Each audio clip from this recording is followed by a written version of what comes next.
Hello, everyone. Thanks for having me. As I talked earlier to some people, I'm so used to pacing around the room and using a pointer and everything else. This is kind of a new monster for me. And Jimmy wanted me to have a cover page here. So, most of you guys probably know me as the buckwheat guy. So, even though we're supposed to be locked down, we've been cleaning some buckwheat. We got all of our buckwheat clean. This is our new operation. Um, we were doing everything hand manually. Now we're using the forklift to load the cleaner, and the cleaner's running here. But I've been a beekeeper for about 24 years now.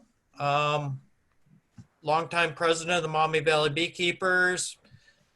I'm Jamie's assistant at OSBA regional representative. Before that, I spent about 30 years on a golf course working. The last 17 as the head honcho. I used to have a commercial applicator license, so I know about spraying and what goes on and the ins and outs. I'm helping my cousin's farm. The guy in the green shirt, there's my cousin that helps me plant a lot of wildflowers. In fact, we ground some old wildflowers up Sunday. Getting ready to plant. We bought some clover. We got some other things in the works to plant around farms this year. So I see all kinds of things. And let me see. Jamie, I can't get my slide to move. Go ahead and hit your space bar. Second. There it went. Spring management buildup. One thing I can't emphasize more is, when you're looking on Facebook and looking at people online, they want to know what everybody else is doing. Well, the problem is everybody else's hives are different than yours, and every hive in your apiary is going to be different. You gotta get your smoker lit. You gotta go out on a nice day, open that hive up, take a look, see what's going on. You can't trust your neighbor. You can't trust the guy down the road. It's and it takes a while. It's something that after you've done this for several years, you get the feel of what's going on at what time. Um,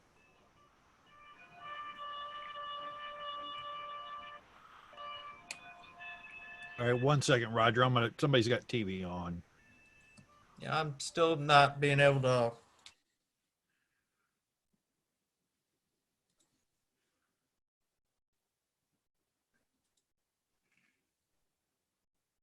Control, Roger. Try moving the mouse, Roger. I can move the mouse. There you go. That's you. There it went. There you go. There we go. What are your goals? I mean, everybody has to have a goal for their bee yard. Do you just want to have a couple hives in your backyard? You're going to treat your bees different than how Jamie will with raising queens or whatever.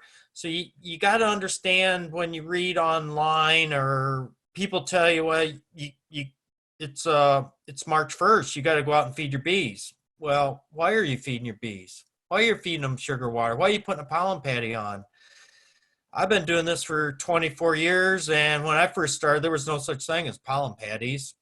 Bees had to collect that stuff themselves. So what we are doing sometimes is we're just screwing with Mother Nature, and Mother Nature's got everything kind of timed out. She kind of knows what the weather's going to be. The bees kind of know the cycle.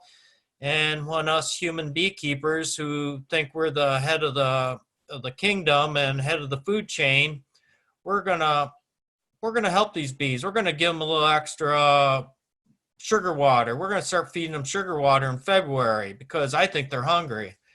Well, if they got plenty of honey on them, they don't need the sugar water. The sugar water tells them that there's nectar coming in. So now they're going to be building up too early.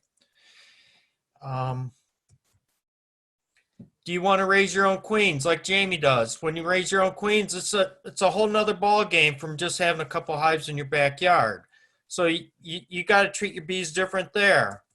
Do you want to sell nukes? Then again, you got to build your bees up so then you are kind of pushing them along. But as you push them along, you got to get ready to take over because things are just going to get crazy on you. And if you've only done this for a couple years, you'll learn that you don't have to push too hard, and you can get a lot of bees. Do you want to raise your bees just to sell some honey, or I say, do you want to sell comb honey? Everything takes the different parameters for you to work on. Takes different goals.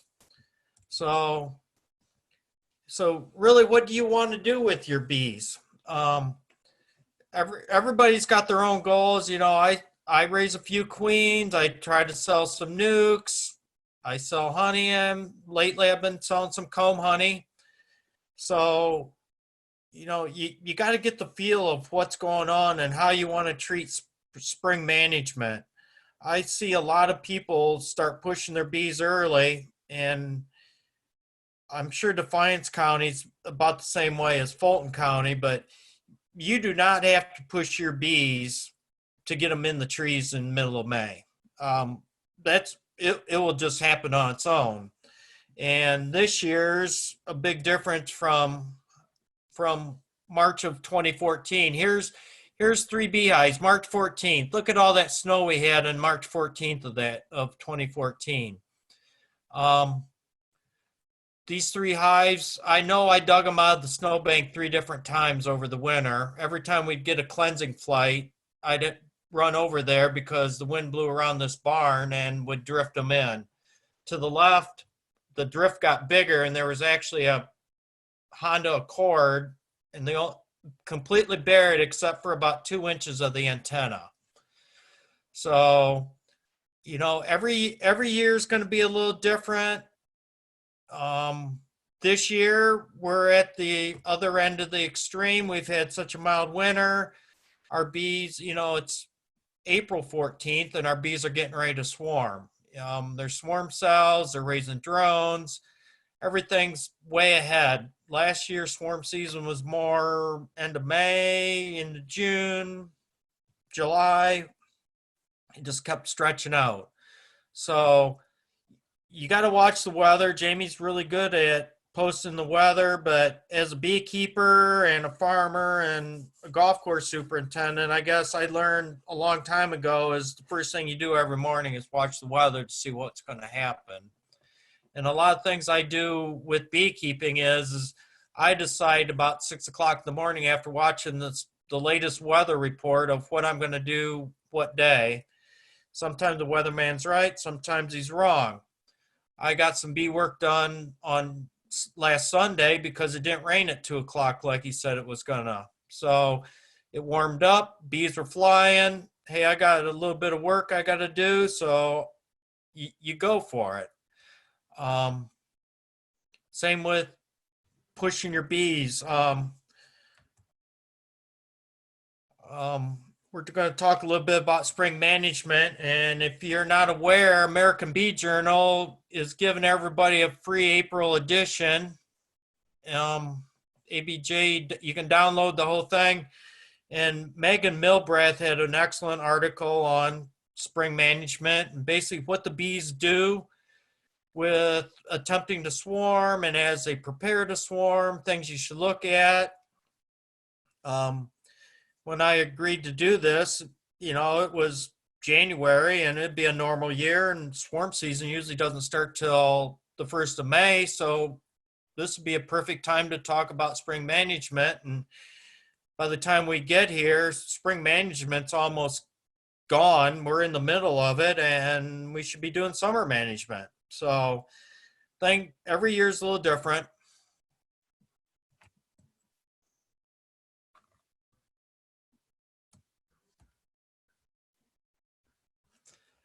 I'm going to explain a lot of things that I do in my apiary, and some things you probably have already heard, some things is different.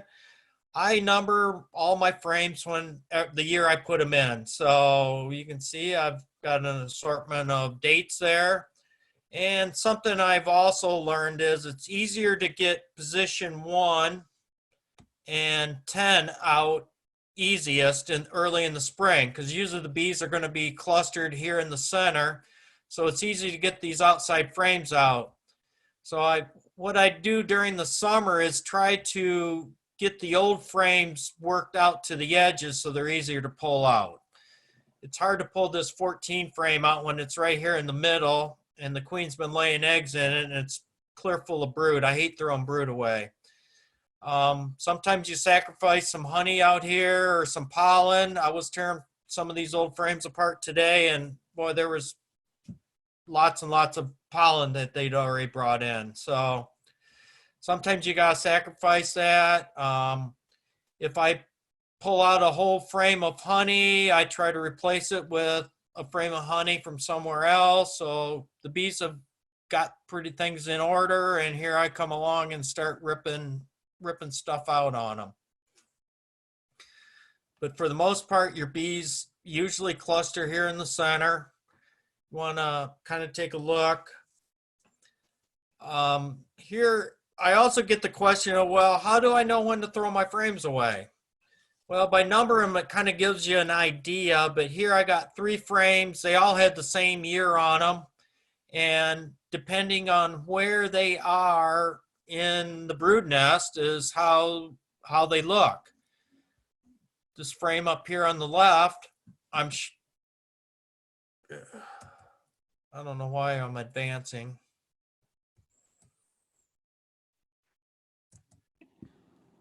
There you go, Roger. Yeah, there. I'm probably touching something too. Yep. Sorry about this. There it goes. The frame on the left over here probably got pushed out to the edge, and the bees filled it with honey the first year, and so it was full of honey, sat there on the edge, never got moved. Doesn't even look like it's ever had a round of brood in it. The picture up there on the right, standing up, looks like I had a mouse in that hive at one time, probably. Chewed the bottom out. It's got a little bit of a hole. The only thing they raised in there were drones. You can see that drone brood got awful dark. So there was a frame that they used drone in. The bottom frame was in the brood nest. And you can the shiny cells in there is bee bread. So they filled it with a lot of pollen, but when it starts getting that color, usually it's time to get rid of them. But so sometimes I pull a frame out that's 5-6 years old, and if it looks like that top left one, I just push them back in and I'll give them a couple more years. They look okay. They're not too contaminated. So, but I try to rotate on a 5-year rotation. I have a 10 frame box, so I try to get 2 frames out of each box every year. It can be a challenge, especially on years like this, and they start building up. Here you can see a frame that's only 3 years old, and look how black that is. So sometimes, just depending in where in the brood nest, how much brood they raise, if they're cycling it every 21 days and you're going to have if this year drags out like last year, you're going to get 6-8 brood cycles through there. Now this came out of a dead out. It's all moldy. The bees, you can see where the bees were clustered when they died. There was some brood in there, and the longer that all that moisture sits in there, the moldier it gets. Actually, I don't think these had been dead all that long, but they sure did get moldy quick. So it was being on the junk pile, being ready to be ripped apart. Most of you know that I do favor natural beeswax, but there are times where the bees do not really like to draw wax, and it's usually before the flow. If there's not a good flow on, they won't draw the wax out. and they have a tendency to chew your wax. And I personally can't explain why they chew along the wires, but they will chew my wires off and then all the comb falls apart. So there are pros and cons to everything. And the con on natural wax foundation is before the flow, they can destroy your foundation. This year I've gone to using some plastic frames this time of year, all waxed up so the bees can't destroy my foundation. I'm trying to out trick them. We'll see where this goes, but hopefully everything will work out good. But for everybody knows I have a tendency to rail against plastic, and with this next slide I will show you what happens when there's I should say no extra wax added to the foundation.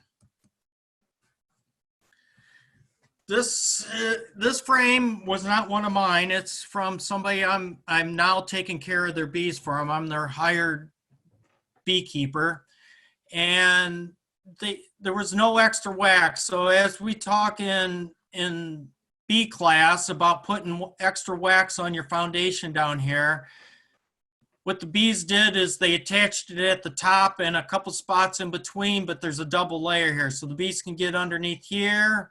And then this is the side you can see. So I see a lot of this. I'm sure Jamie has seen more of this and he can shake a stick at, being the bee inspector. Usually if you talk to the bee inspectors, they say they see this all the time with especially new people. They don't have any wax. They don't have connections to wax. You know, you think you can just open up that box and it says, well, that foundation was wax. Well, there's so little wax on it. It's just not enough for the bees to work with. So they do not draw off the foundation. They just hang their own. So it's like hanging a curtain in front of the window instead of putting it on the window. So if you run into this, if you're a new beekeeper and the bees hang this really needs to be cut off back to wherever they attached it, and then try to get some extra wax on the foundation here so they will draw it properly. I scraped after I took this picture, I kind of curled these edges up so you could see it. Usually hangs down, you can't hardly see it, but I curled that a little bit to get a picture of that, and scraped it all off and waxed it and let the bees rework it.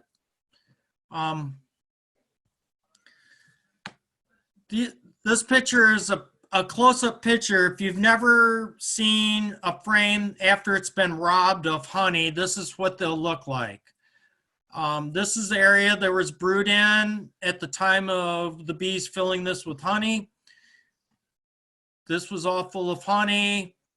Somewhere along the line, the bees died this winter and the neighboring bees robbed them out and stole all the honey out of it. And you can see when we talk about ragged edges, because the bees are in there feeding so fast that they just want to chew that capping off, that it leaves a really jagged edge. You can see where they raise brood. It's always nice and smooth. If they're doing it slowly, it looks like a nice job that they've done.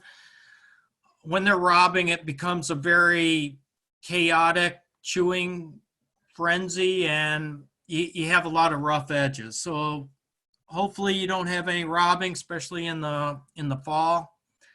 But this is a good sign that you've been robbed.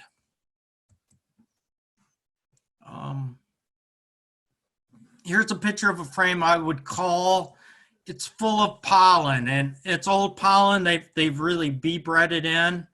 And all the shiny is just pollen. So there's really no usable or very usable spots for the queen to lay an egg in. This is food for them, but very seldom do they use it.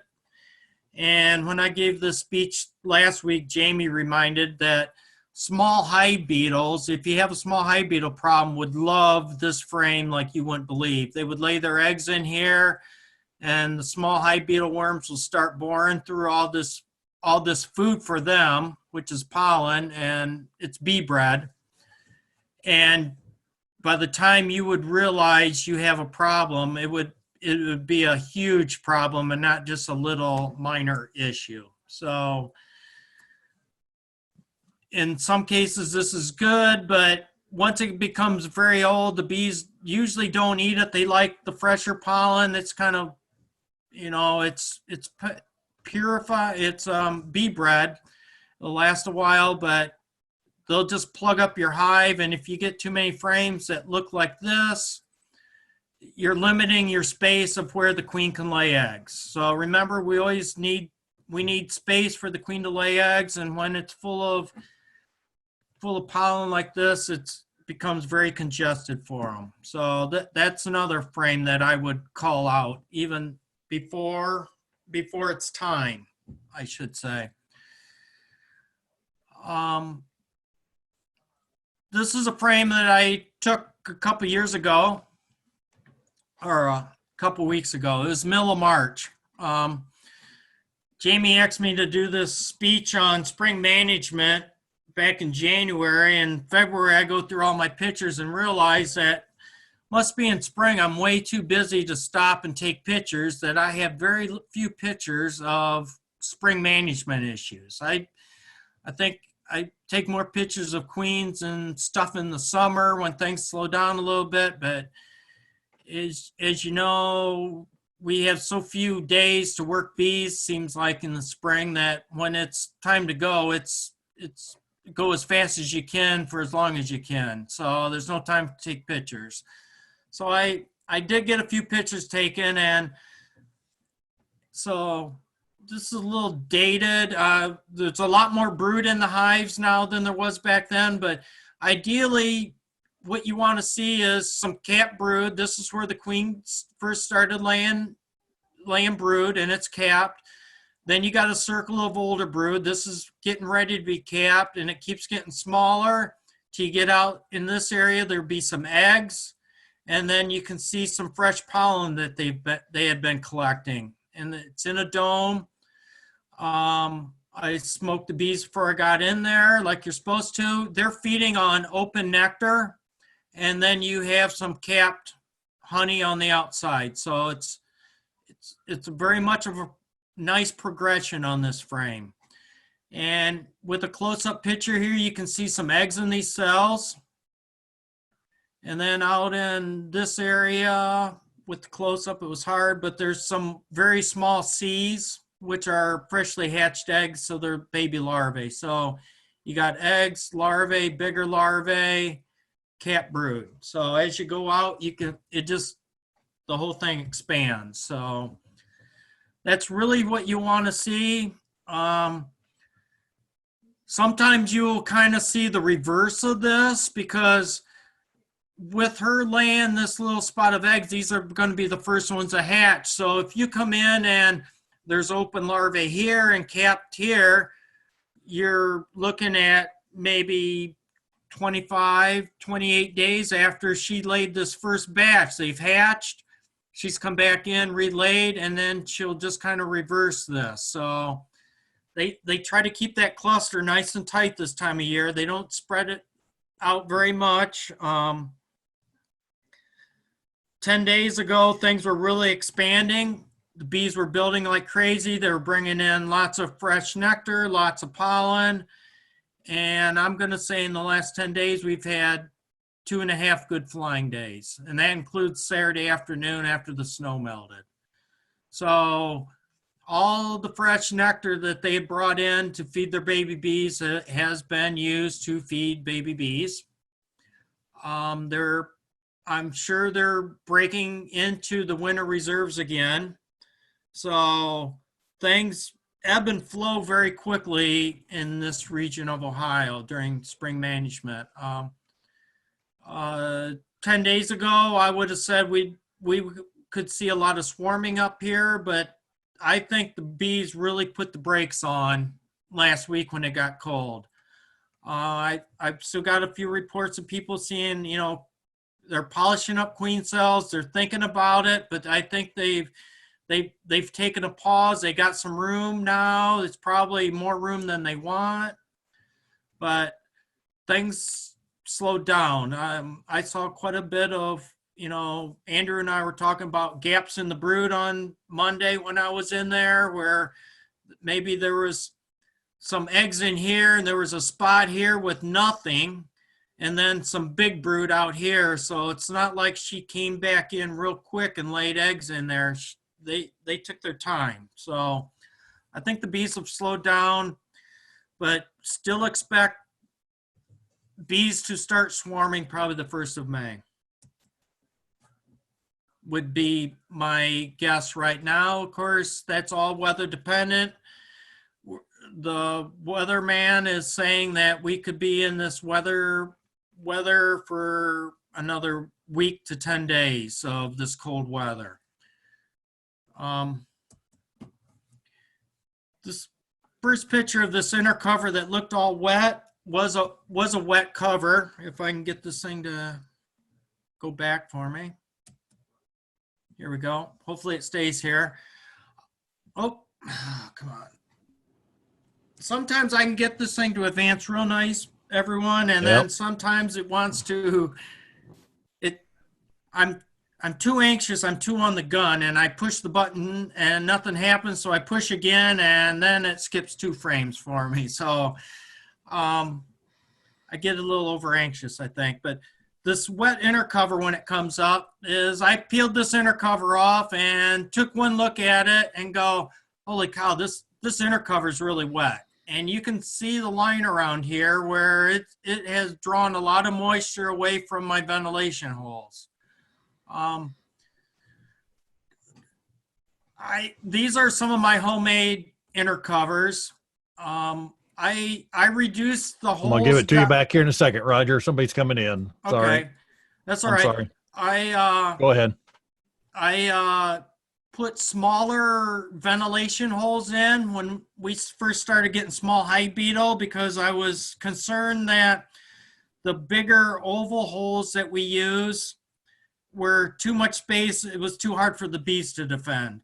So I started just using these smaller holes, because really the only reason you need the big oval hole is if you use a bee escape to get your honey off. And since I don't use bee escapes, I figured, well, I can just drill some holes in there. For the most part, they seem to work okay. But you can see I had some moisture issues underneath here. And Tom Muir, before the meeting, was talking about some of his hives with a lot of moisture. This was one of my hives. The top of the frames looked good. There was no water in the hive, but the lid was very wet. So being Mr. Beekeeper and thinking I know everything, I looked at that and go, well, they're too wet. I got to raise the lid on this. But one of the other things I had noticed all spring was my bees were not foraging for water on the doormat of my honey house like they do every spring. In the downspout of the eaves trough, where I always put some pine needles so they don't drown. They were not in the eaves, in the roof, and my water I had out front. Nowhere were they foraging for water.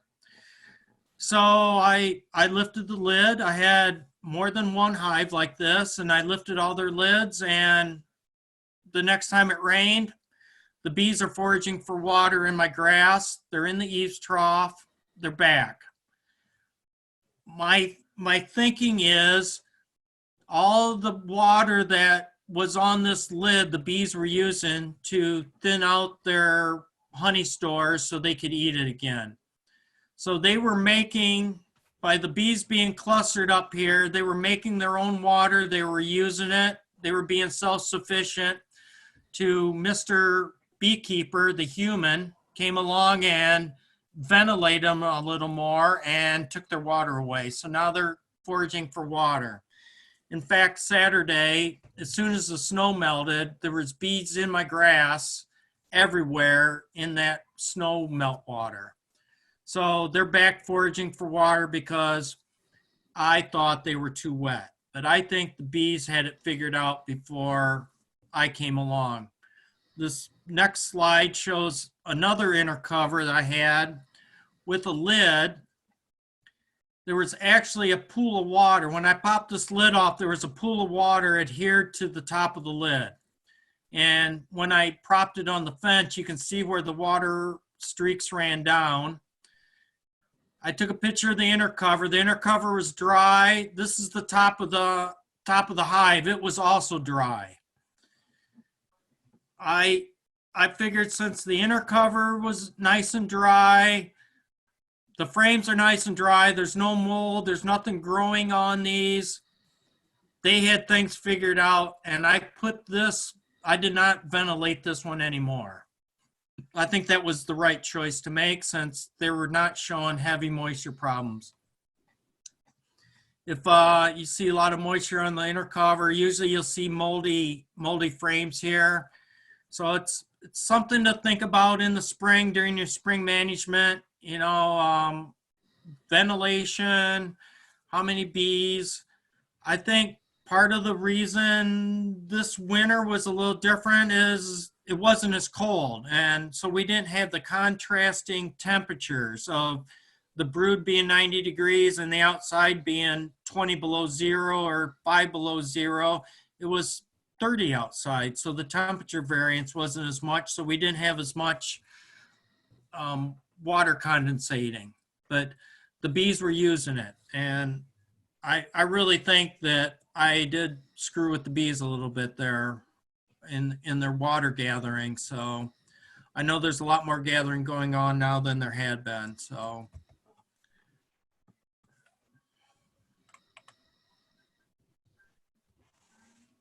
can we get this to move again, Jamie? Something's on. Yep. Nope. I had to turn and let somebody in. I apologize. Okay, that's all right. Thank you. During my early spring management, the first round I made, I checked to see where the bees are. And most of the time when you come out of winter, your bees are going to be up against the lid. And bees like to move up, as we know, up into their food in the winter. Even in the summer, they like to move up.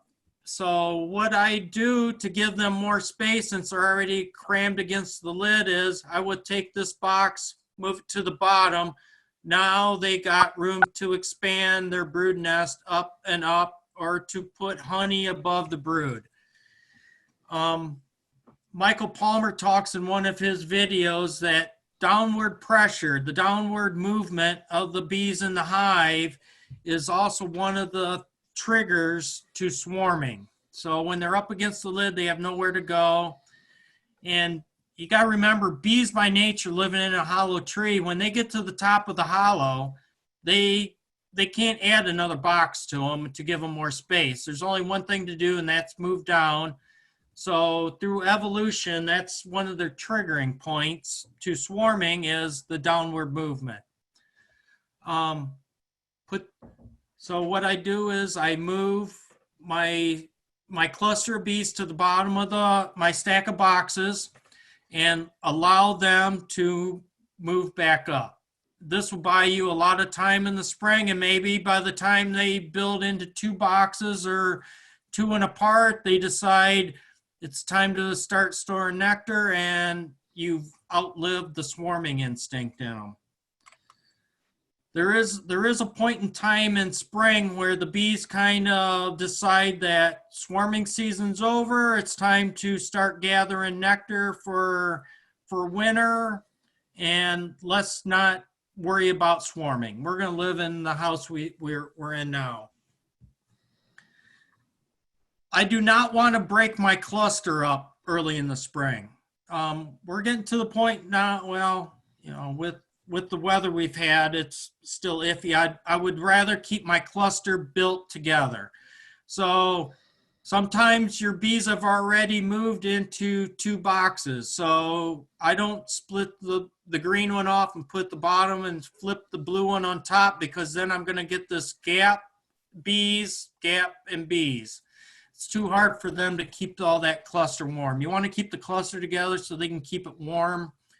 And so I move both boxes, 2 boxes, and let them move up into the next one. So try at all possible not to break this cluster up early in the spring. And even with the weather we've had the last 10 days now, they want that cluster together. It's a lot easier for them to keep this warm than to have some brood at the top and some at the bottom.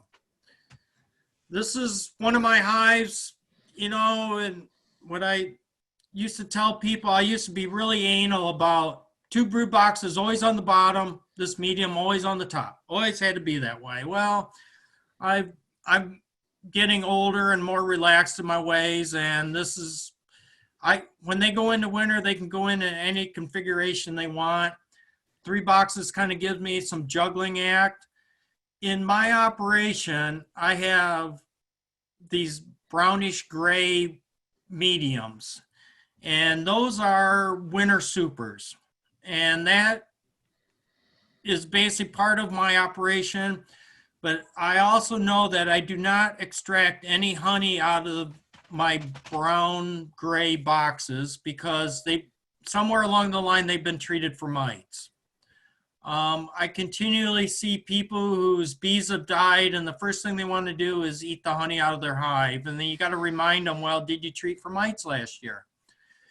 And if you did, what do the directions say? Do they say take the honey super off? So even though you don't have a honey super on, that honey was made sometime last summer. I don't know when. So I personally do not eat any honey out of any of my dead outs because most of them have probably been treated for mites. This box here, most years are up here. It starts out full of honey in the winter, and that's where the bees get. So it gets flipped down at the bottom also. There used to be a time in my life where this box always stayed at the top. And what I would do is, if the queen was up here laying, I would take her, find her, and physically pull her out and put her into probably this box here. And then I would put a queen excluder on and say, well, that's good enough. And what I think I was really doing is just limiting my space. They would move down here. I will also tell you that many, many times I would have queen cells up here in the next week because there was no queen pheromone. The queen had been running around here for weeks. She had her pheromone all over, and then all of a sudden the pheromone's gone. It's in this box. She can't get up here because there's a queen excluder. And they would start queen cells. And I could usually dig those out and stop swarming. But one way, if you want to raise some early queens, is just move the queen out of the box she's in and put a queen excluder on it, and you will get some queen cells. So I rotate this down. You know, if the bees are up here, number 49 gets put at the bottom, everything gets stacked up, they'll refill it. But this is pretty much my my standard configuration through winter. You can see I took this picture earlier. There was some snow on the ground. Here's some other of my hives. You know, I don't have a cut and dried way I treat my bees. Some are a couple of supers, just depends on the management. My real goal going into winter is for them to have enough honey on hand to get all the way through winter and through spring to the flow starts. As I said earlier, I hate feeding sugar water. I think it's a big pain in the rear end. I gotta mix it up at home. I gotta buy the sugar. I gotta mix it up. I gotta lug the jars. I gotta lug feeders. I get sugar water spilled. I get it on myself. So if I can avoid feeding sugar water at all costs, that's my goal. Plus, honey's their natural food. It's better for them than any sugar water I'm gonna feed them.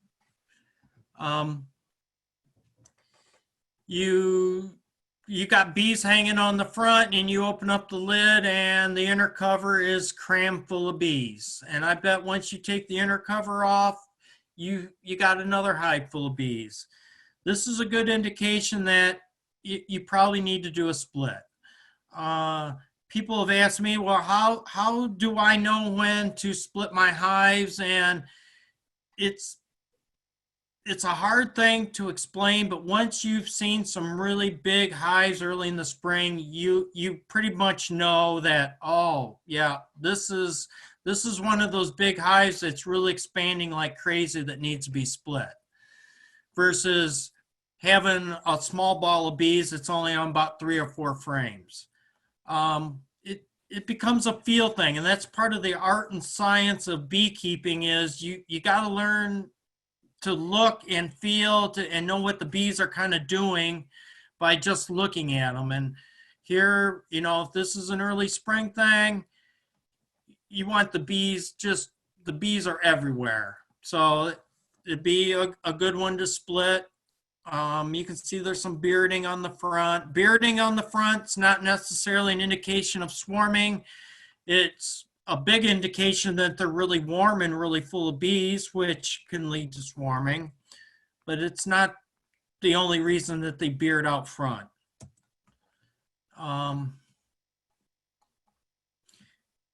Take the inner cover off. How big's this ball of bees up here? You can see that there's bees on the inner cover. 1, 2, 3, 4, 5, 6, about 7 frames wide. So that cluster of bees, because these guys are up here above the cluster usually. This is going to be a fairly decent sized cluster, especially early in the year. You can see they're up against the lid. Sometimes you'll pull the inner cover off and there won't be any bees. Maybe they're still way down there. Maybe this box is still full of honey. You never know how much honey they eat till you get in there. It's impossible to be a good drive-by beekeeper. You can't just look at the front entrance and go, oh, that hive's doing good. I don't even have to take the lid off. Well, that hive's not doing as well by the front entrance. Sometimes they really surprise you. If you're there, even at like a noontime temperature, one hive will be flying like crazy at noon, and the one beside it won't be, but you open up the lid and find out that the one that's not flying is actually the stronger hive. You never know till you go in there, and you need to look. You need to check to see where the honey stores are. A lot of times this time of year, these outside frames will still be full of, hopefully they're full of honey, and your bees are centered up here. They'll have some honey stored here. You want to pull those out and check to see where your bees are. Check to see the brood. Check and see how much they are laying. If you're using quite a bit of smoke and you've already got them smoked down, look in the creases. Look to see where the girls are looking at you. You can see right here, there's two rows of heads looking at you. There's one row here. These bees were from one side of the box to the other. There was basically 9 frames of bees sitting right there. And they're all peeking up at you. Count and take a look. If anybody's hung with me very much, the first thing I do is I look between these frames to see what I can see. If I can look down in here and see a few bees, but I can see some capped honey out here. If I know I still got capped honey. If there's capped honey here, maybe just a little bit here, I look in to see if I can see capped brood. Oh, well, I got capped brood here. I want to take a quick peek. I'm pretty anal about keeping all my frames clean on top and the sides clean, so I can, instead of wasting a lot of time pulling this frame out, setting it off, pull these 2 out, scoot them over to get to the center, I do pull these out very gently out of usually the edge of the cluster and take a quick peek. But that saves me a little time. It might not be the best thing to do, but this is what I do. I got a lot of hives to go through.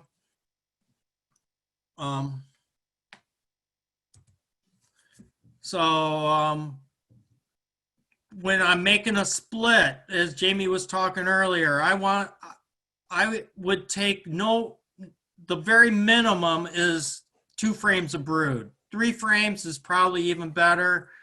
You want to take all the bees that are hanging on it. Don't shake any off. You need as many nurse bees as possible. one of the things I try to move to is lots of cat brood and less open brood because that's less work for them. You, I don't know when that cat brood's really going to hatch. It could hatch tomorrow. It could hatch in 6 days. Maybe it's just freshly capped, but there's no more work for the worker bees to do. They don't have to feed the larvae. They don't have to collect nectar. They don't have to collect pollen to feed all these baby bees. Most of them are pupating and they're going to hatch as adults, and you're a little further ahead. It's hard. It's hard sometimes to do that. I also very seldom make walkaway splits. Most of my splits I make, I have a queen available or there's a queen cell on the frame. But I do not just throw some brood in as an egg and go, good luck, girls. I hope you're on the ball to make a good queen out of it. So I usually have queens lined up, especially the nukes I'm going to sell, because I got a time frame.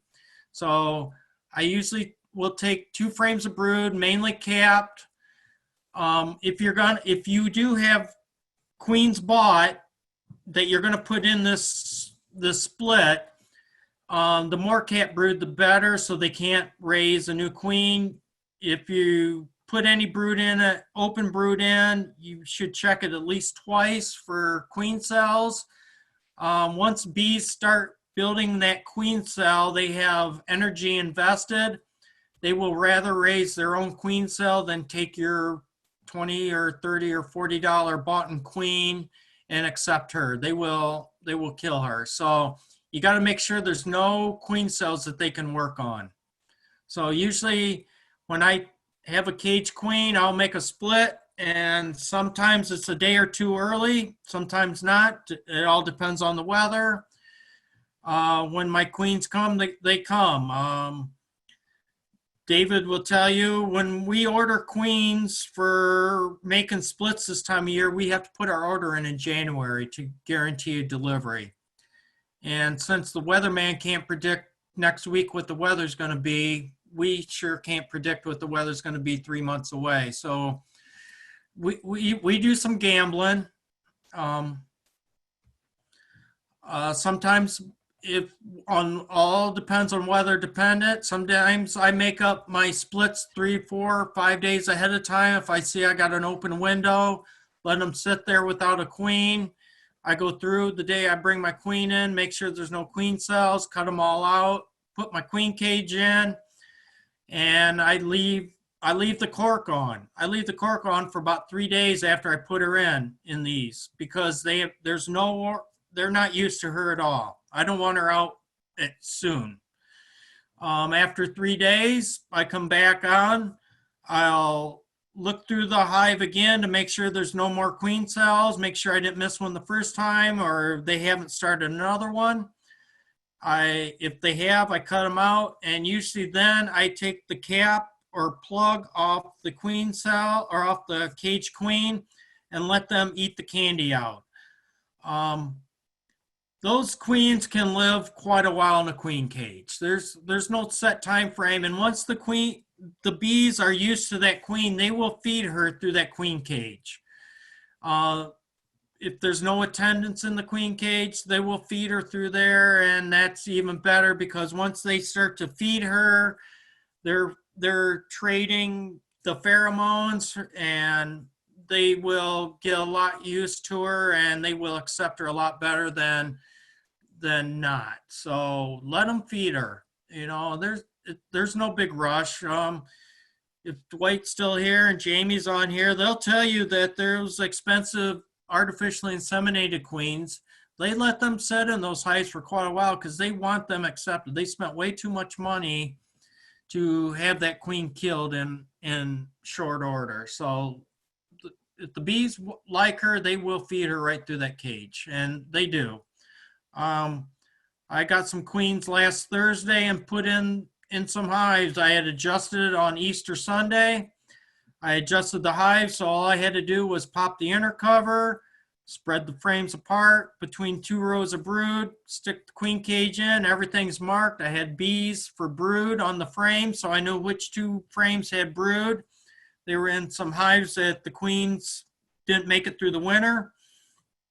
Opened it up, put them in. That was on Thursday. Sunday I came back and they all look beautiful. There's a whole handful of bees trying to feed that queen right through that queen cage. So they're feeding her, they're getting used to her. I had her corked off. I opened up the cork and I'll probably go back no earlier than next week and see where they're at. If they should have her eaten out of there by then. There's no 3-day limit. I know a lot of people get worried if the queen's not out of the queen cage in 3 days. What the queen breeders don't tell you is that queen might have been in that cage for 2 weeks before they even sent it to you being fed. So that's part of the dirty little secret in beekeeping that some of these guys won't tell you or don't want you to know, especially the package guys. Those queens, who knows how old those queens are.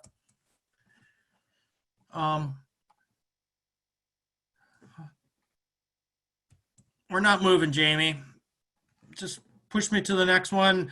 The next one's different size boxes to put your bees in. I had to scrunch this page a little bit. This is actually a 10 frame deep frame or a deep hive. It doesn't look it, but when I first started making splits, you know, my hives need splits. I didn't have any extra equipment. I didn't have 4 or 5 frame boxes. I just used my 10 frame box.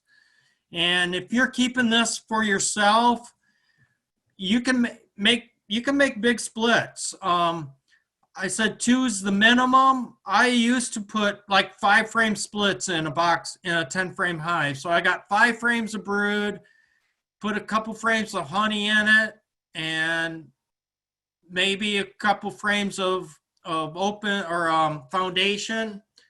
If you got lots of drawn comb, I'd put drawn comb in. Usually, I've been doing this 24 years now, and I don't think I've ever had enough drawn comb to satisfy my needs in the spring.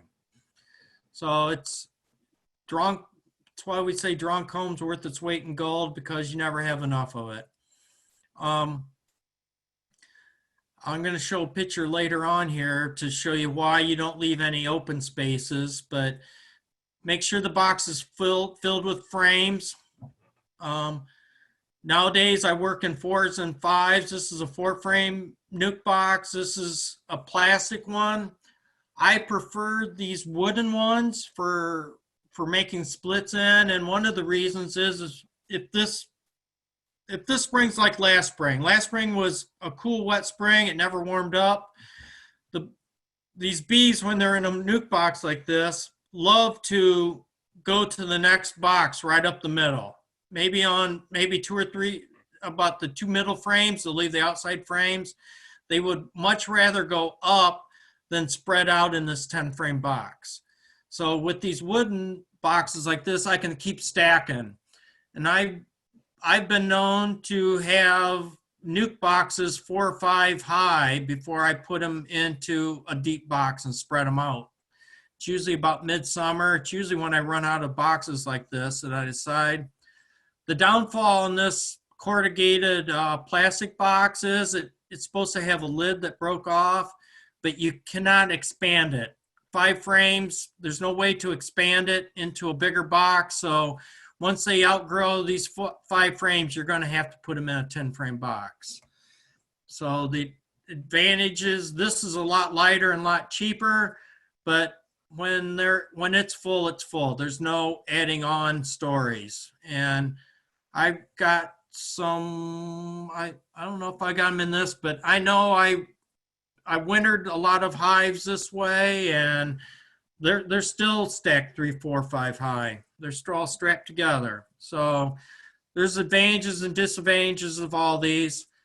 But like I said, if you're new and this is like your first year of splitting a hive, don't be afraid to put it in your 10 frame box. Just make sure it's full of frames and make sure you have enough. Like I said earlier, you want at least 2 frames with brood and bees. most of you are probably going to split hives in your own yard. Remember that the field bees will fly back to the parent hive. And if you can do this in the afternoons when it's nice, there'll be less field bees in the hive to fly back. But always double check it within 24 hours to see how many bees you got. I can tell you many times where I thought it was just chock full of bees and I had more bees than I needed, and I come back a day later and there's only 2 handfuls of nurse bees left, where there happened to be a lot of field bees in the hive, and they flew back to the parent colony. It'd be a lot better if they'd have a little tattoo on their back that says F for field bee and an N for nurse bee, so I knew who was who to how many you put in each hive. But unfortunately, they don't do that. So you can take bees from multiple hives and combine them also. If you have three strong hives at home, it's easy to make 2 splits out of them and just put a one frame from one hive, another frame, maybe a honey from the 3rd hive, whatever it takes. You can mix and match bees. They won't fight because they don't have a queen, so there's no real loyalty anymore, and they're more confused than anything. And I mix and match bees all the time. So don't be afraid to mix and match bees to equalize things. If you're making a split and you're going to put a bottom queen in, make sure you don't put your old queen in. There's a couple ways to do that. You can go 20 if you really have a difficult time finding the queen. Ideally, it'd be go into your 10 frame box, find the frame with the queen on, set her off to the side, take your bees out, put the frame with the queen back in. You know you didn't put her in your split. You can also, if you have trouble finding her, put a queen excluder on to limit where she can lay eggs. Come back 3 days later, see where your eggs are. Are your eggs in the top box or the bottom box? If they're in the top box, you know the queen's up there. Take the brood out of the bottom underneath the queen excluder, put them in your split, and you didn't move your queen. The definition of a dirty split is you don't care where the queen is. You're just going to move some frames out of here, put it here. If the queen goes here, the parent hive will raise a queen. If not, these guys will raise a queen. Ideally, if you are in there just before they swarm and you take that queen out and move her with some brood, leave the old hive to raise the new queen. There's a lot more nurse bees here to help raise those queen cells or be ready for her. Take her out, she moves. The hive thinks they've swarmed, and the bees that didn't leave just think they missed the swarm. They will stay, and your new hive with the old queen gets moved off to the side. That's some of the ways to do splits. There's no right and wrong.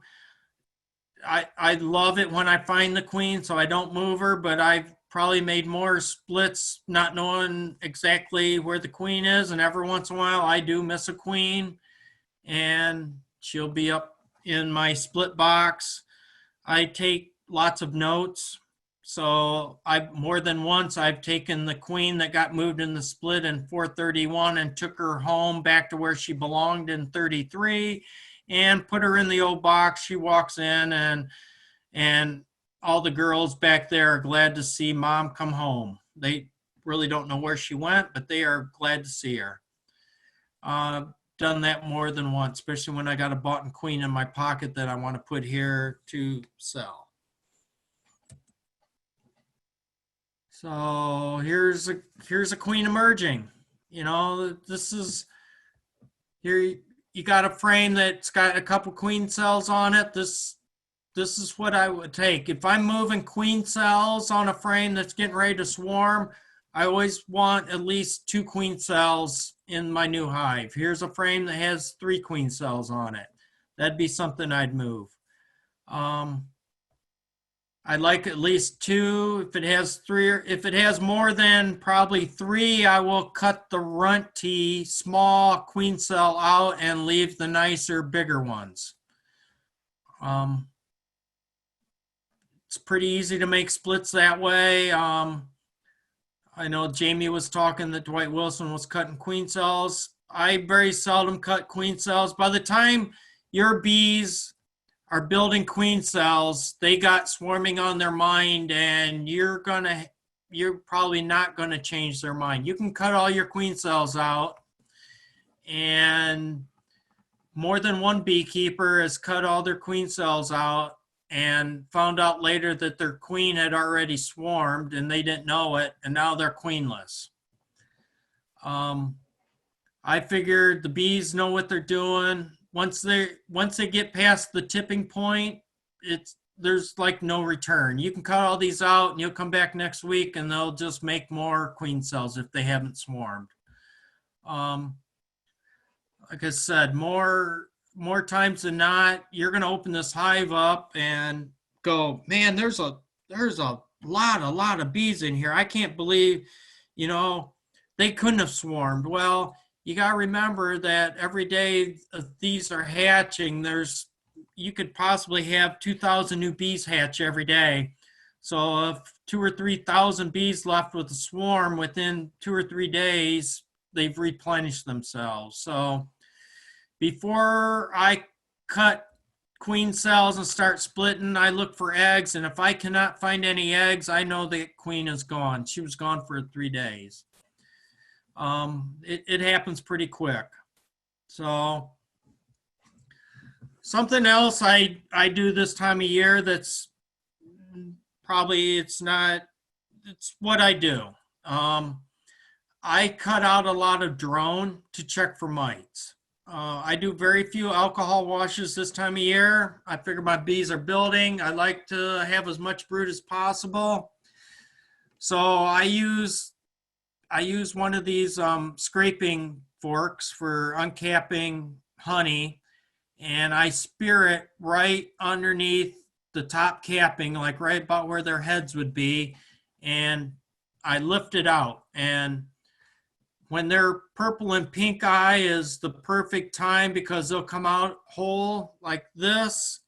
And if you have any mites on there, those little brown specks stand out pretty definitely. Here's these I took a couple weeks ago. They didn't have any mites on it. So this is what larvae look like with mites. They look like a little speck of pepper, and it's really easy to see the little specks of pepper on your drone brood. And I'll take several stabs. If I don't find any, I figure I'm good. I go on. I had a hive the other day. I found one in. I only found one, but I put it out in my notes that hive had one mite in it. I'm sure there's more that I didn't find, but that's my key indication. If I would pull this group out, and there's probably 20, 25 larvae on there, if I would see 2 or 3 mites on there, then it's time to do an alcohol wash, get a true number. But this is my first indication. I do a lot of this. I don't throw these white larvae down on the ground just to get rid of them. One thing is I would probably step in it and then track it into my house and get in trouble with my wife for tracking bee guts all over the house. 2, if there are mites in here, when you throw this on the ground, the bees have a tendency to come back here and start scavenging this larvae for protein. Well, if they start scavenging the protein out of there, they're going to pick up those mites and take them right back to the hive. So I throw all mine in a coffee can. I bring them home and feed the chickens. The chickens love to see me walk into the chicken yard with the red can because they know they're going to get some larvae treats. You should also use this fork if you're using the green drone brood trapping for IPM.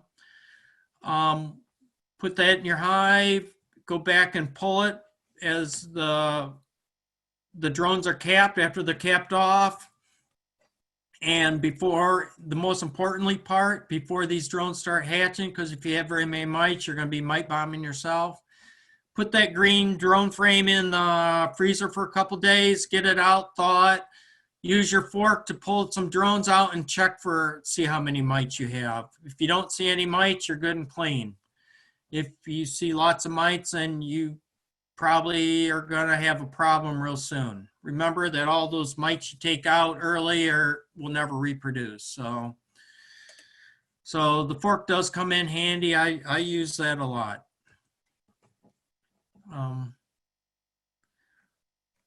Different hives progress differently through the year. You can see this one's ready to be expanded. These hives are in the hives. There's still entrance reducers on. I'm going to say this is like mid-June by how big the cornfield is behind it. When people ask me how close I am to agriculture, that's how close I am. These hives are outside Delta. They do very good, even with corn and beans planted right beside them. But I do have a large forested area, and the town of Delta's to the east about a quarter mile. Realize that this hive is still expanding, so by putting another medium or another deep on here, they'll probably take care of my bearding problem.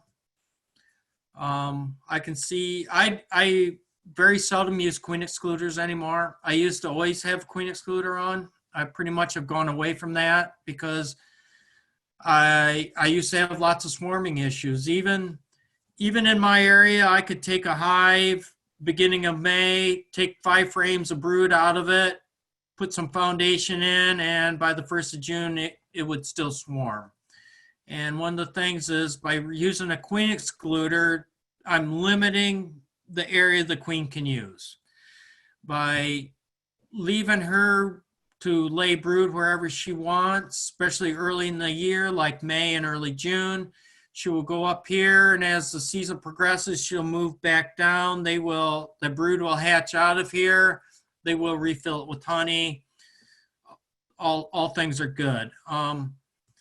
If she does, I usually leave a box of honey. Let's say this is 2 brood boxes, my winter box. I will leave a box full of honey here all the time, and I super my honey supers I want for myself on top of that. The book says the queen will not cross this dome of honey, but I can tell you I've had some illiterate queens because they did not read the book, and they will crawl across that and crawl across this next one and come up to about here to lay in that frame of drone brood that I showed you earlier. All the worker cells are full of honey, but the drone brood isn't, so she lays here. And I had one girl one summer, I would cut this out, put in another honey super, come back the next week figuring, oh, this will be all good again. Nope, she crawled right back up there and relayed in that. And I think I cut that drone brood out 3 times that year. So that was really my tipping point of getting rid of drone brood and honey supers, because that queen can smell that out and keep laying her drones.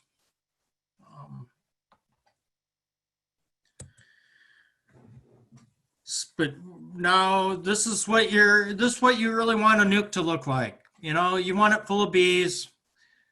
I'm not sure when I really took this picture. I think it's an established nuke a little bit, because this sure looks like a frame I put in here, probably a frame of foundation. Might even been a swarm I was catching, but you want it fairly full of bees. You know, at the very minimum, you need enough bees in there to cover the brood. You need bees to cover the brood this time of year when it gets cold, and as they contract to keep the warmth, so you need plenty of bees. So don't be afraid to shake extra nurse bees in there.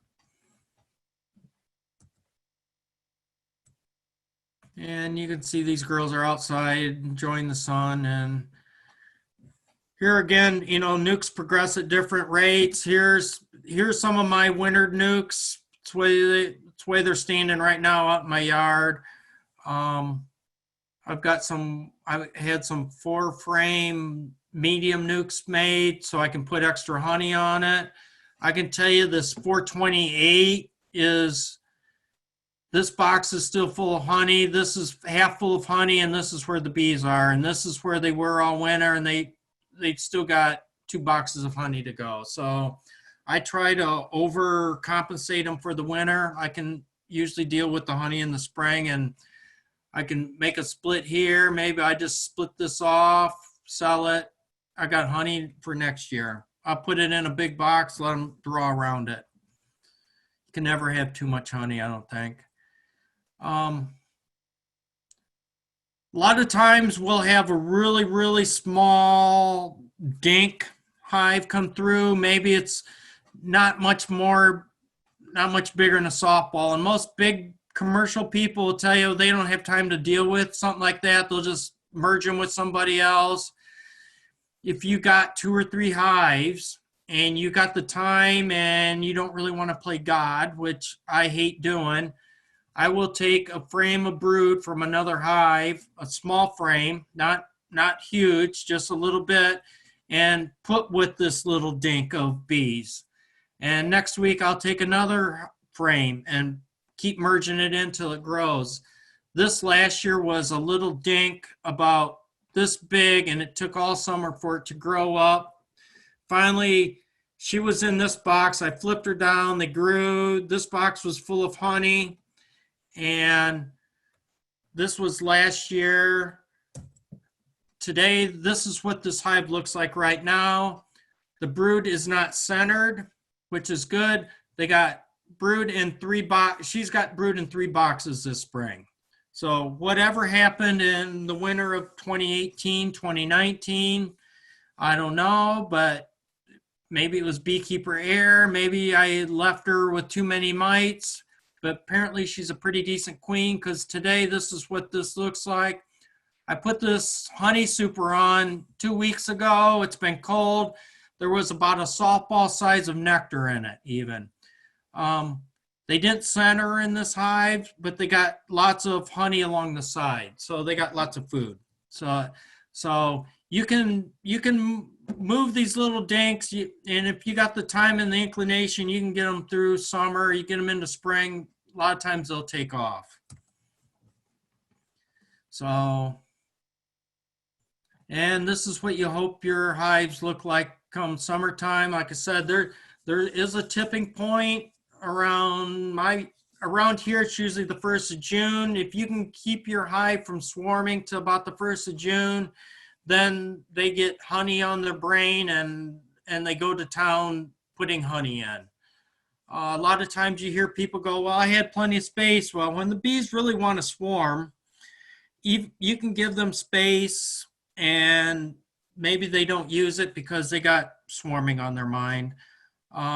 They'll clog up the brood nest with honey and nectar, so the queen has nowhere to lay. Once she quits laying and has nowhere to lay, the bees seem to run her around a lot. So they're going to exercise her. She can't lay. Her spermacatha shrinks up. Now she can fly, and they'll depart as a swarm.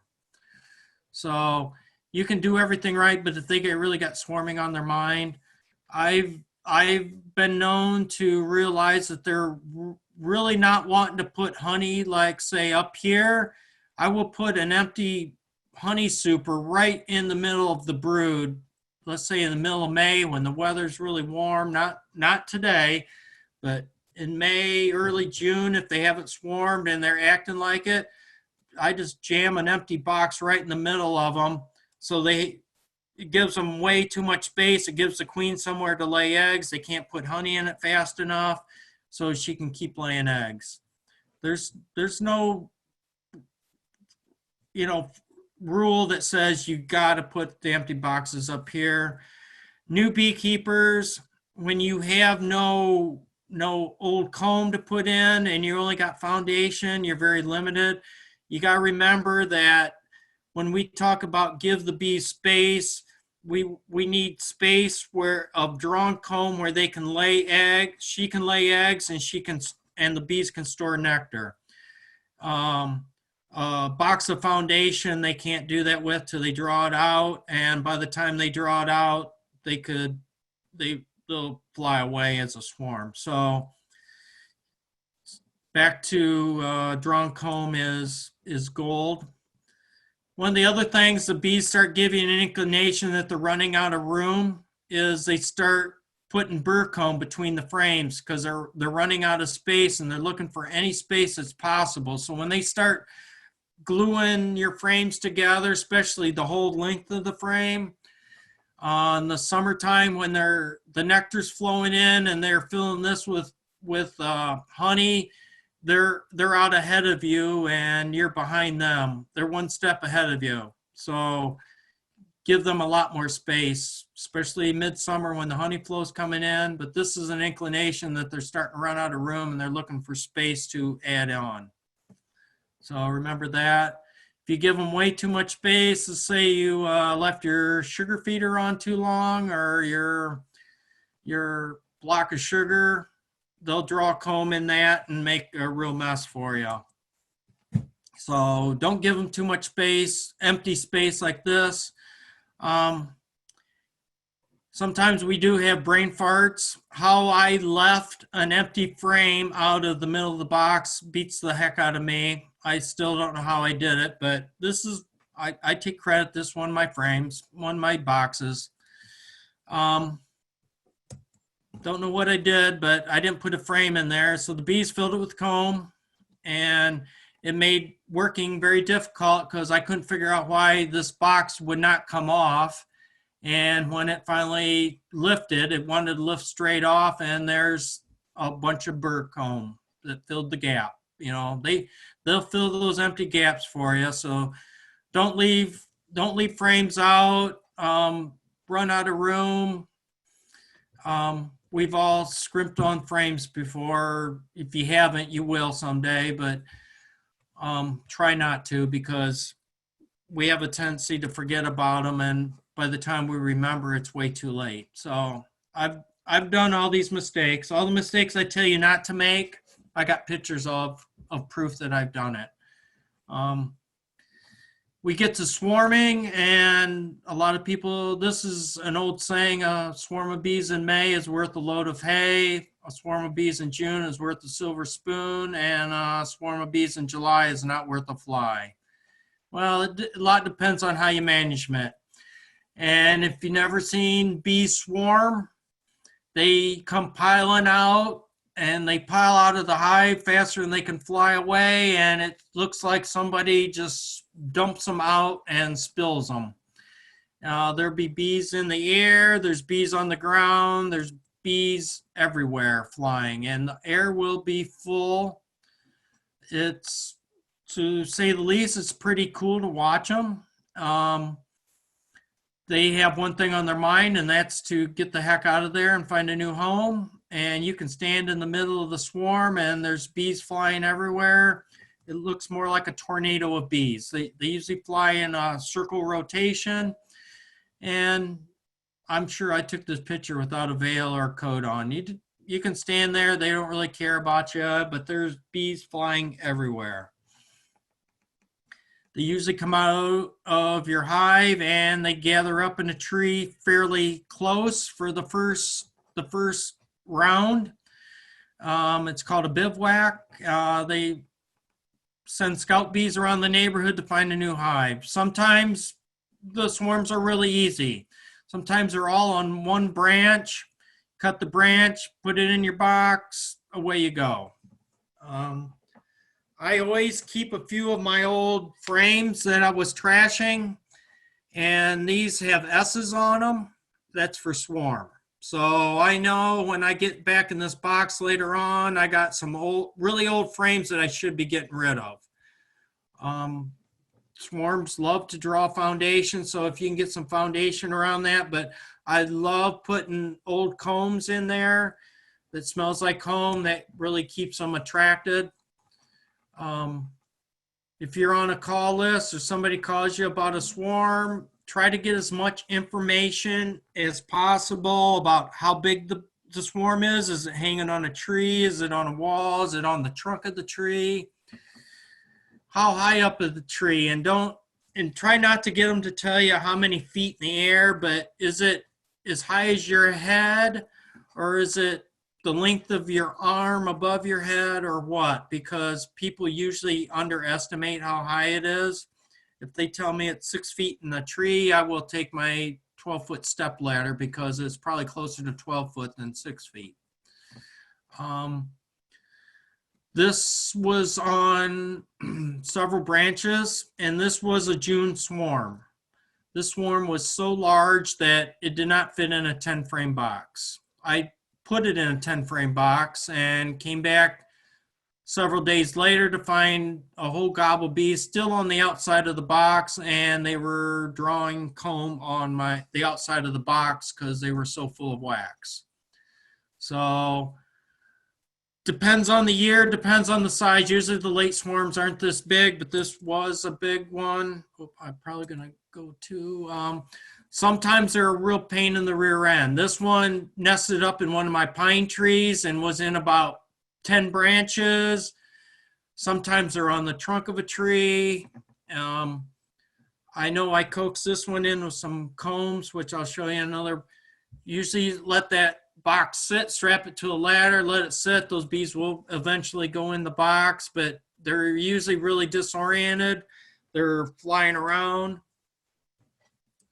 I always have an old sheet with me because sometimes if the bees fall off this branch and into the grass, it takes forever for them to crawl through the grass to get into your swarm box.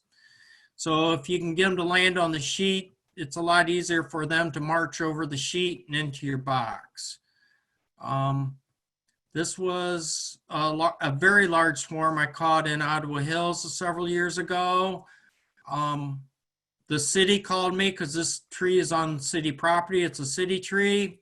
So I had to call them back to make sure it was okay before I cut that branch off. If you go to somebody's house and you want to cut the branch off, always make sure that you get permission to cut the branch. I always ask. Most people, they want to get rid of the bees so bad you could probably cut the whole tree down and shove the whole tree in the back of your car and leave, and they would be happy with that. But I knew that I was not going to be able to shake that branch to get all the bees in without having them everywhere because they were stretched about 4 to 5 feet up that tree branch. So I cut the branch, laid it in the box. The queen fell in. Everybody started marching in, and what I learned with the sheet on this case is I couldn't get all the bees to go in the box. They were everywhere, so I folded the sheet up and folded the loose bees with them and kind of just packaged it together, strapped it, and put it in my car, and away I went. If you have a lot of bees in the air and there's a lot of bees flying around and the swarm's not at your house and fairly close, it's nice to leave the box there till dark because all the field bees and scout bees will come back and you can get all the bees, and you don't have to explain to the homeowner that there will probably be some bees flying around for a couple of days because there was bees flying all over the neighborhood and they all weren't here when you left. So picking them up at dark is a really nice thing. This was part of the branch. I mean, those bees want to make wax. The age of bees that swarm are wax builders because they're leaving to start a new home. If this is in your yard and they swarmed in your yard, if you can leave that branch out there, it's got a lot of nice pheromones on it, and you'd be surprised that another swarm may land on that same branch. So the big July branch, I had a report a week earlier from one of my cousins that there was a swarm of bees in that same tree the week before.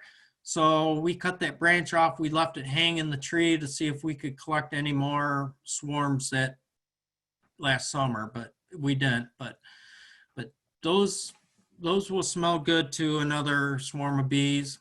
I think I've all told the story of catching 4 swarms in 3 days in some lady's bush in Bowling Green. They kept swarming into the same area. I shook the bees out, next day she calls me, she had 2 swarms that day. And I go back and yep, 2 more swarms in there. And the next day I had off. And then the 3rd day, 4th day, there was another swarm. So they do swarm into the same area once you get those pheromones stuck on the tree branches. A lot of times I like to cut the branch so I can drop everything in. So I nipped off all these branches that you can see, and so it'll fit in a box. So do a little trimming ahead of time can make your life really easy. If anybody's seen the videos of them shooting branches out of the top of the tree, I will say that is false, because if you've cut very many of these, you will find out that this branch is weighted a lot more than you think, and that you have a hold of it and you're trying to cut it off and you got way too much weight out there. And I can tell you, I cut a branch one time, and the people that are on here, they're old enough to remember the Walt Disney Sunday night videos when we were kids of Tinkerbell with her magic wand with the stars coming off when she waved it. Well, when this branch went down, I had a hold of it. It swung around in front of me, and by the time I got it stopped, I don't think there was a bee left on it, because they all flew off. So when you see those guys shoot branches off of trees and the whole branch and swarm falls to the ground in one big lump of bees, I gotta say no, because I've seen them fall and every bee falls off that branch on the way down. So if you can get them in the box, it's the best thing. Sometimes, you got to shake them. If you're in somewhere where you can't trim and you can't shake, they're on the trunk of a tree, I take this old comb and put it right up against the swarm of bees, and they'll start walking on it. A little sugar water on that old black comb will help, but they'll start marching over. Take the first batch, dump them in your box, put another frame or that frame back up there, and just keep collecting them. If you can see the queen, grab her, put her in the box, and everything goes a lot easier. Everybody else will march in after that. So I've had bees in about every situation. The swarm on the right is in the middle of an intersection in the city of Delta. My wife came along. I love to bring my wife along to do the PR work, because if you go to somebody else's house to collect their swarm, by the time you get there, everybody in the neighborhood knows there's a swarm of bees in the tree, and everybody wants to ask you about 1,000 questions. So I do the work, and I let my PR person do the PR work and explain to them what I'm doing. She went with me there. The picture on the left is a swarm of bees in a daylily patch. And there again, I had to use the black old frames, and the guys, it was at a business, they were watching me out the window, and when the queen went in the box, I never saw her go in, but all of a sudden all the bees started marching out of the daylilies and into the nuke. And I called them out, and they were all out there taking pictures. They couldn't believe all the bees just marching in, but the queen went in, her pheromones in, and they all will follow. The best thing to do is get that queen in the box, and everybody will come along. Here again, there's times where it's hard to shake, hard to do anything. Trunk of a tree, on the lean-to of a barn. Like I said, I've had calls just about everywhere. Once you take enough of these calls, you get a lot of them, and you got to do inspections. Here's a swarm of bees in somebody's decorative wine barrel. Luckily, it was rotted enough it kind of fell apart. I got the bees out, and I nailed I took the whole thing home, got the bees out, put screening over the holes, put the lid back on, and gave them their whiskey barrel back. Every once in a while, the bees forget to leave. They can't find a home for whatever reason, and they start building comb on the tree, and they're stuck there. I know Ron Cooney's with me here. He helped me. We built a box. We put scaffolding up and we strapped a box around this late in the year. It was a huge hive.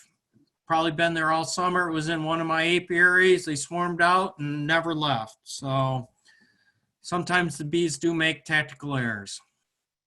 I think I picked up 3 of those. You get hollow trees. Trees broke off. This came from oak openings where the bees were living in the top of the tree. I had bees living in the hollow log on the ground, plus bees on the trunk. And when I got done with this, I'd never seen so many small hive beetles living in all the sawdust and crap where this thing pancaked when it hit the ground, and they were queenless. I think the queen got smashed when the log hit the ground. So that's what caused a lot of confusion. And then you get the little dinky after swarms. Like I said, sometimes it's not hardly worth your time. You get people that tell you they got a swarm of bees and you ask them how many bees. Well, it was a lot bigger 2 days ago, but there's just a few bees left. Well, they didn't call you when the main swarm was there, and you get this after swarm of a handful of bees, and that's my hand next to the swarm of bees. Luckily, this was in my own yard that I found, but I did get on a call of that one time. When I got there, they told me later that, oh yeah, there's a lot of bees there. Sometimes the bees are unattainable. Don't break your leg trying to get $100 worth of free bees. Going to the hospital with a broken leg, broken arm, just going to the emergency room for bumps and bruises is going to cost you a whole lot more than your swarm of bees. This is in my apiary. Somehow it got cut off, but the hive is sitting right here. I got in the hive, saw the queen cells. I look around, look up, and there's the bees hanging above the tree. It's a locust tree, very end of the branch. There's no way to get a ladder.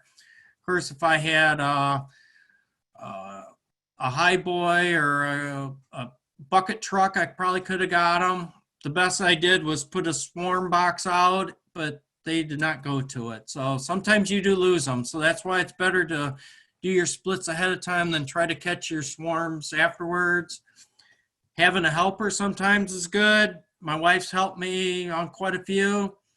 As you know, she is allergic to bees, but she bundles up and she's pretty much a good trooper about it. But most of the time, if I get a swarm call and go, hey, I got a swarm call, I'm going somewhere, you want to go? It's 9 times out of 10, she's ready to go for a swarm call. And I think this is one of them that was on a branch. I held the box and we used the pole saw to cut the branch off. So it took 2 people. Sometimes it is nice to have 2 people. The easiest way to catch a swarm is in a swarm trap. And this is a swarm trap I had on a house. And you can see that they do work. I don't know if Dwight's still here, but Dwight always recommends putting them on tree stands if you're a deer hunter. I put one on this tree stand, but I left it go too long, and by the time I got ready to take it off, I already put a honey super on, and they had chucked everything full of honey. I don't think I'll ever put one up there again. So luckily, I had a backhoe, and we scooted it into the front end loader to get it off my tree stand because it probably weighed 100 pounds.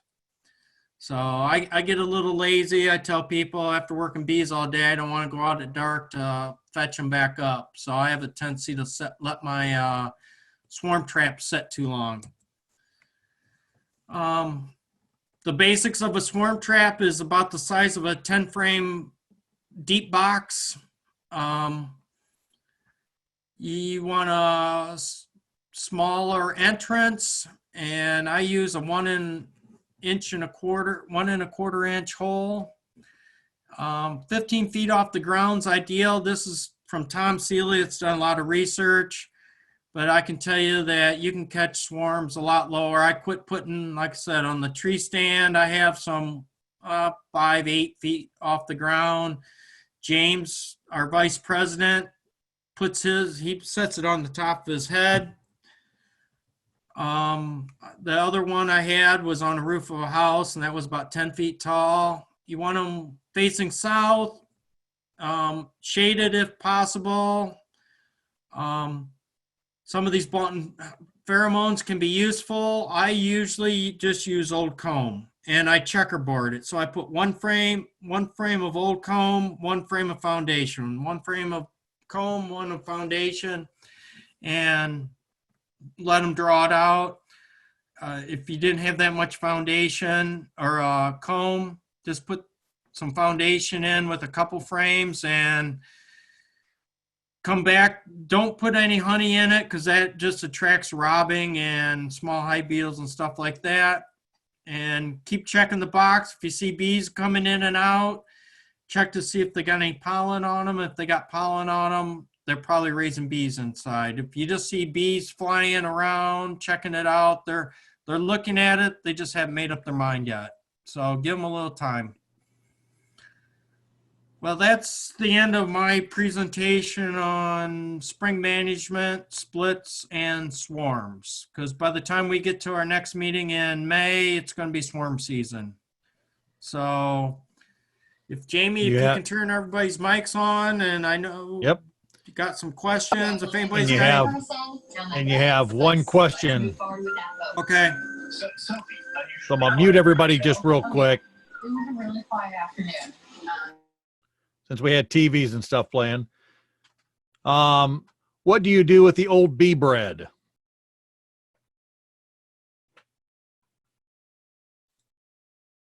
I melt it down in my tub of wax. What do you do with it, Jamie? If you have an entire frame of bee bread and you're going to make a spring split, turn around and throw it inside of a nuke that's really building up, and they'll consume it. A full-size hive won't touch it, but you have to monitor it for hive beetle.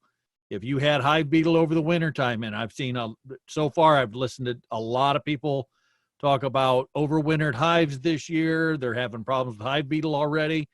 If you start seeing hive beetle this early, start getting on the traps, the microfiber, the pyrethroid that you can turn on, put the ground spray if you want to go to that far. The CD traps, anything you can, because we've all probably heard or seen hives that have it's completely slimed up. The equipment's no good at that point. The hive, you have to clean and scrape everything out, and the bees are going to abscond. Couple other points that Roger really, I mean, putting down the sheet is probably, I've caught easily in 1 year, my wife and I caught 60 some odd swarms. Just in our area, but putting down the white sheet helps 100%. You don't want the bees crawling through the grass. Get one of the metallic or the metal queen clips. So if you do see the queen, you can put her in a clip. The plastic ones, by the time you squeeze them a couple times, they just break. They just break too easily. And ask people when they call you for a swarm, you're going out on a swarm call, have they been sprayed or dusted with 7 dust? Yeah, and how far, how high? And related to things, can you stand on your feet and can you reach up? So when you're asking about have they been dusted, I've been on too many calls where you get there and all of a sudden you see 2 or 3 cans of Raid sitting around or Hornet and Wasp spray that, oh, I forgot to tell you we sprayed them a couple days ago. So just be precautious. I mean, if you're going to go out and do this kind of stuff, and like Roger said, the old comb, you can put it up against a swarm. They'll just walk right on top of it. Once you get the queen, or put the queen in a clip, put it in the box, they'll walk right inside for you. And it's nice to see them march. All right, Roger, I'll open it up to everybody. Okay. Anybody else have any questions? Yeah, I do. Okay, Tom. Well, I heard some talk that you burn your old honey that's left over. Is that correct? Oh, yes, I have been. I've been fighting European foul brood for quite a while, and I can't get it controlled. I know I have a different version than what's really in the books, and if you ask me, I say it's mutated from what it used to be. It's becoming a little more virulent. It sticks around. I know that if I don't do anything with a hive that has it this year, it'll be there next year. I've never got rid of it that way. So if I have a hive that I suspect had European foul brood in it and it dies, I throw all the combs away. And it's hard to get rid of the honey, to melt it down in your pot of old cappings and stuff. What I found is for whatever reason, the honey doesn't, or the wax doesn't separate out very well, and you end up with a lot of wax you're throwing away. So, and it's such a sticky mess that I just take my old honey frames that I think have European foul brood in them and burn them. The whole frame and all. Yep. But what if they don't have foul brood? I would, if I didn't have foul brood, I'd just feed it back to the bees. Okay. Oh, I put it in a new hive that I'm splitting off, so I know they got, lots of good food. Okay. You gotta remember, there's, they're just a little hive just trying to get going, and I'd hate to have bought in a package of bees 10 days ago with only 3 flying days. You're going to be feeding them like crazy. It's just, there's difficult times. So yeah, I don't eat that honey, but I would feed it all back to the bees somewhere in nuke or split. Okay, thank you. Yep. You probably have plenty of honey left over. Yeah. Yeah, I would keep it in the freezer. If you got freezer space, whatever, just so the other bees can't find it by putting it in your garage. First day your wife leaves the garage door open, all the neighbor bees are going to be there and they're going to rob it. So you don't want to do that, but somewhere where it's secure, the other bees can't find it.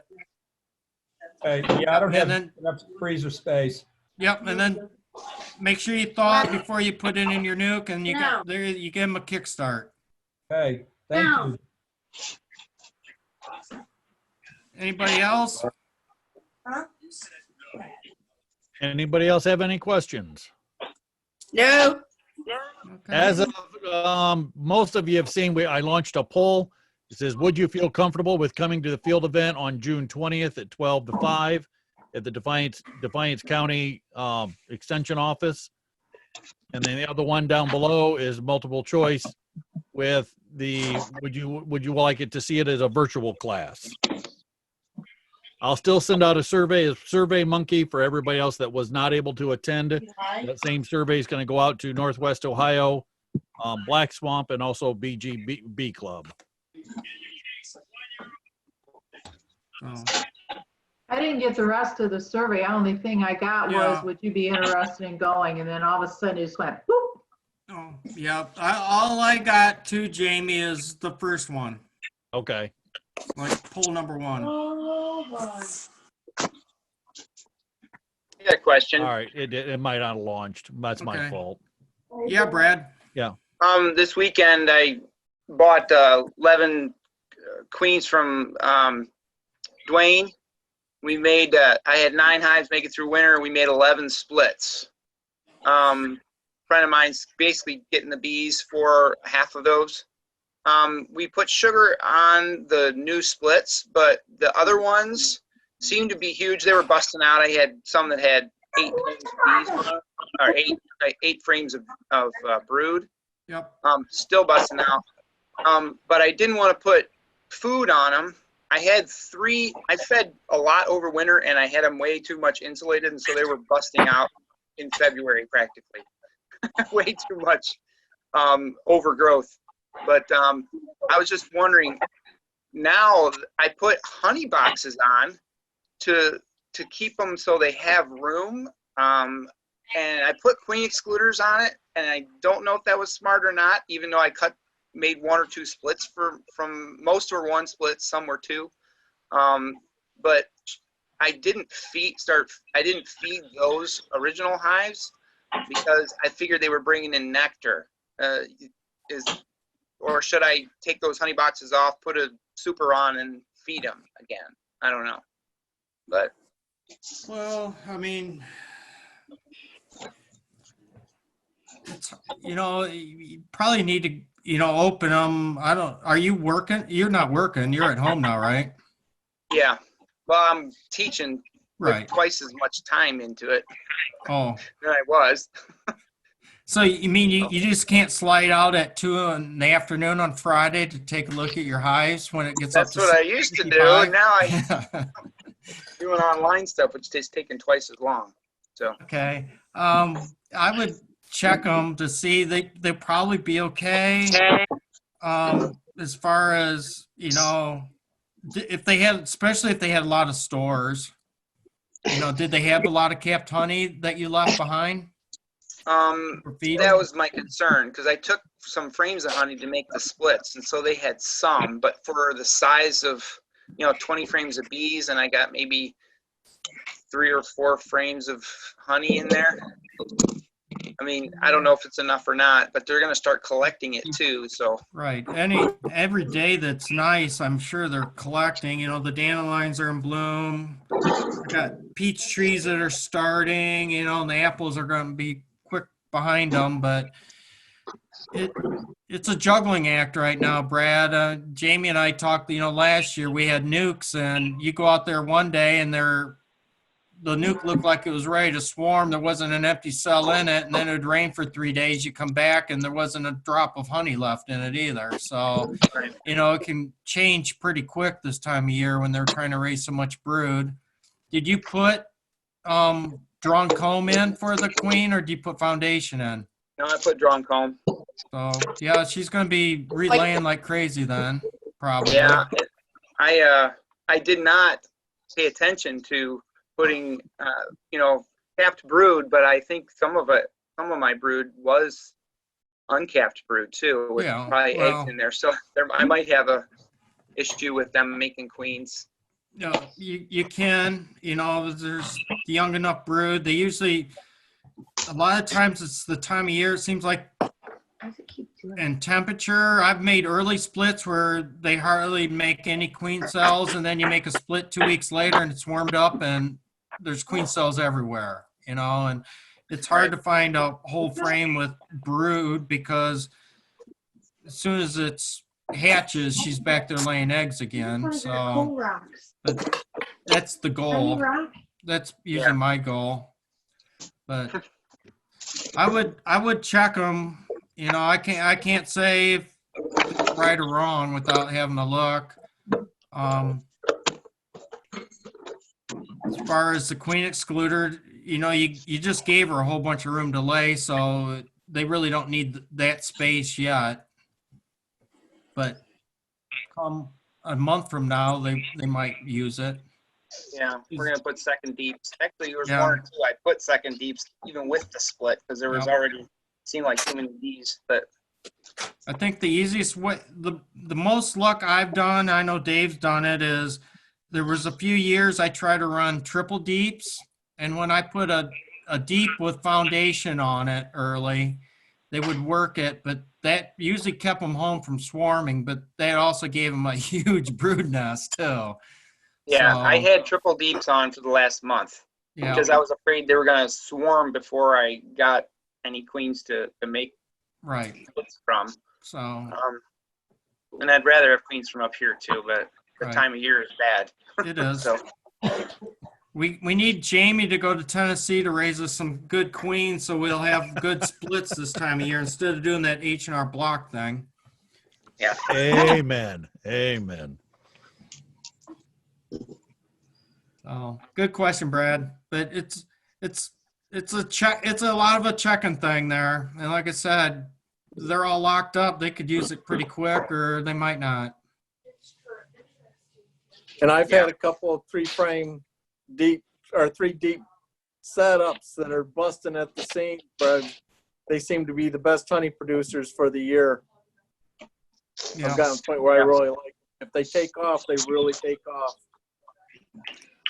And then for some reason, they usually pack that third deep box clear full of honey. It can be a challenge to work them late in the year, but they have more than ample amount of honey to get through the winter. Yep. So. Anybody else? Any other questions? Is it too early to start at like an on the spot? On the or OTS notching. Yes. If you want to get in, if this has to be a strong nuke, a very strong nuke, because they're going to go without a queen for over a month and a half. That means 1-to-1 sugar water. I'd be putting pollen on it. Go ahead and notch them here. Maybe tomorrow, if you want to do it tomorrow, notch a row of eggs. So you got the cell, knock down that 1/3 part, the bottom part of it, take it down to the foundation. Do not bump the eggs, and then pull back out and just notch that and push it down at a 45, and then pull the hive tool back. Take the old queen away, give her 1 frame of brood, 1 frame of pollen, 1 frame of honey, make a split. And there you go. And then pray for the weather to be really good in 2 weeks. Yes. Because remember, from the time you notch, that it's already an egg. So you have roughly 14 days for her to emerge, 7 to 10 days for her to sexually mature, and then she's off for a mating flight. Then another week and a half that she's going to come back and start laying eggs. Okay, thanks. Not a problem.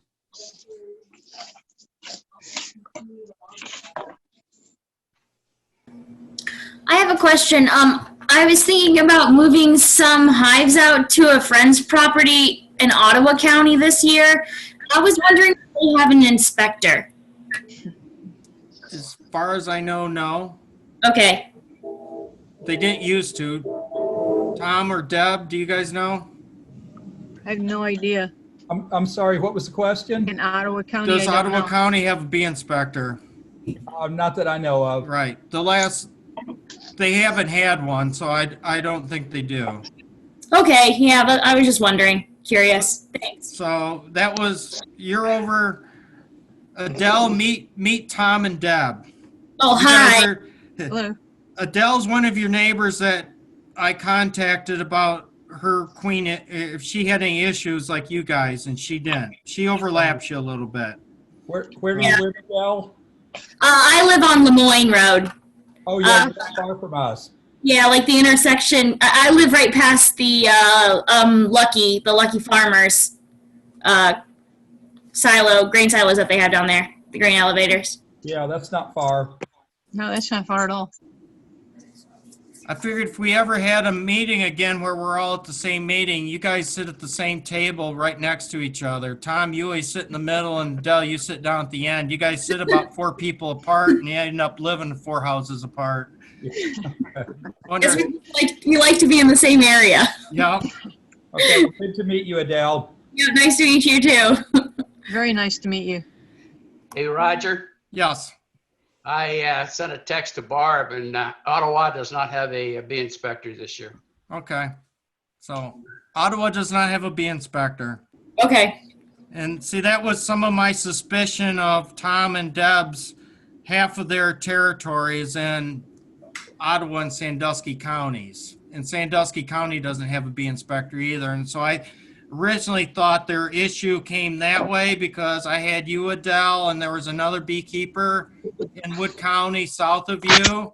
Neither one of you guys had problems, but Tom and Deb did. So I kind of thought, well, maybe it came from the other counties without bee inspectors. But since Deb informed me of this commercial guy, I'm leaning more towards the commercial guy. And somehow you were lucky enough that you didn't overlap. Go Adele. Or your bees didn't rob or something. You know, a lot of times his hives might have been weak, and Tom and Deb's hives, robbed them out and brought all the mites home. Your hives were too strong, too good. Yep. So, anyone else? I have a curious question. When I put my hive beetle traps in, just the top ones, the trays, and I put oil in there, and I put apple vinegar in there. I was curious. I was kind of thinking the reverse, like the apple vinegar might attract hive beetles from outside the hive. What do you think? Just a thought. Well, anytime you use a bait like that, you could, but you know, this time of year, I don't think the hive beetles are flying much. There's hardly any flying season, so you're probably going to trap out the ones that are in the hive more than attract the neighbors. They seem to kinda think you smell could- weak hives probably maybe more than the vinegar or the apple cider vinegar. Okay. It's supposed to work. I don't have the 3-stage trap, so I've never tried it.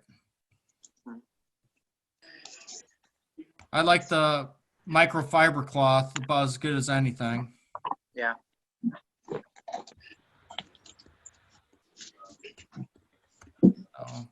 Anybody else? Anybody else feel that they attract the neighbors' small hive beetles? I'm pretty much under the impression they're going to find Yeah. your bees. Eh. So, Just keep Okay. a strong colony and a small front entrance. yeah. Keep it reduced down a little bit.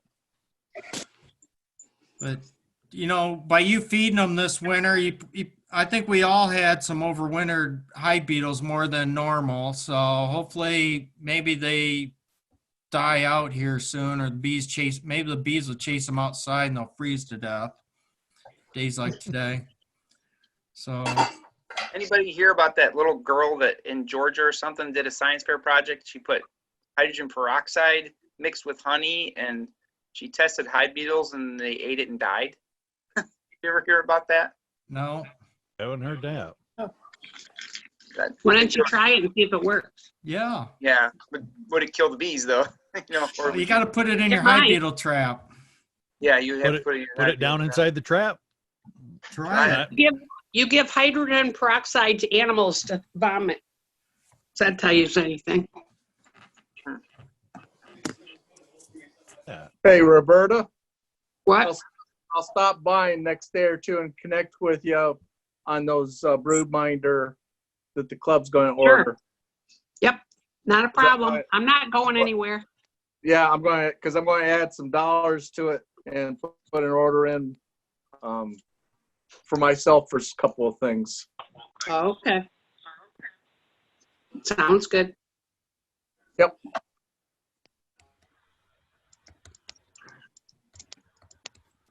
Okay, well, I think we've kept Jamie long enough. It's 9:14. No, I'm How we fine. went? This sounds like one of our normal meetings. We end up at 9:15. At least Marie's not kicking us out of the school. And you're not still dragging stuff out to the truck? I don't have to load the car. I can go, you know, in 30 seconds, I can be on the couch prone and in my pajamas. Nice. We don't want to get you too spoiled. Yeah.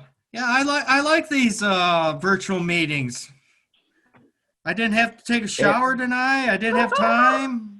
Get up from the dinner table. I guess I have to take a shower before I hit the couch, but yeah, there's pros and cons to everything, isn't there?